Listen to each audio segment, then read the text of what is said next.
June 22ஆம் தேதி இந்து முன்னணி நடத்தும் முருக பக்தர்கள் மாநாட்டை தடை செய்ய நடவடிக்கை எடுக்க கோரி மக்கள் அதிகாரம் கழகம் சார்பில் திருவாரூர் மாவட்ட ஆட்சியர் அலுவலகத்தில் மனு அளிக்கப்பட்டுள்ளது. மக்கள் அதிகாரம் கழகம் சார்பில் மதுரையில் மத கலவரத்தை ஏற்படுத்தும் நோக்கத்தில் ஜூன் 22ஆம் தேதி இந்து முன்னணி நடத்தும் முருக பக்தர்கள் மாநாட்டை தடை செய்ய நடவடிக்கை எடுக்க கோரி திருவாரூர் மாவட்ட ஆட்சியரிடம் மனு அளித்தனர்.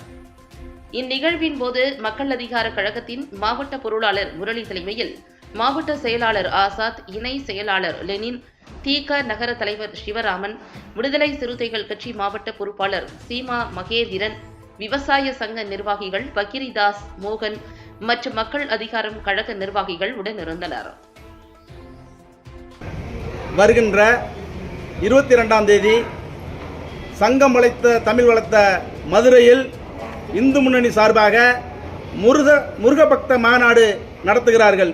இந்த மாநாடை வைத்து தமிழகத்திலே ஒரு மத கலவரத்தை ஏற்படுத்துவதற்காக இந்த மதவெறி அமைப்புகள் முயற்சி செய்கிறார்கள். இந்த மாநாட்டை தடை செய்ய வேண்டும் என்பதற்காக தமிழகம் முழுவதும் மக்கள் அதிகார கழகம், விடுதலை சிறுத்தைகள், தீகா உள்ளிட்ட ஜனநாயக அமைப்புகளை ஒருங்கிணைத்து மாவட்ட ஆட்சியர் அலுவலகத்திலேயும் இந்த மாநாடு நடத்தக்கூடாது, தமிழக அரசு உடனடியாக தடை விதிக்க வேண்டும் என்பதற்காக மாவட்ட ஆட்சியரிடத்திலே மனு கொடுத்திருக்கின்றோம். மாவட்ட ஆட்சியர் உடனடியாக தமிழக முதல்வர்களுக்கு பரிந்துரை செய்து இந்த மாநாட்டை தடை செய்ய நாங்கள் கோருகின்றோம். ஆசாத், மக்கள் அதிகார கழக மாவட்ட செயலாளர்.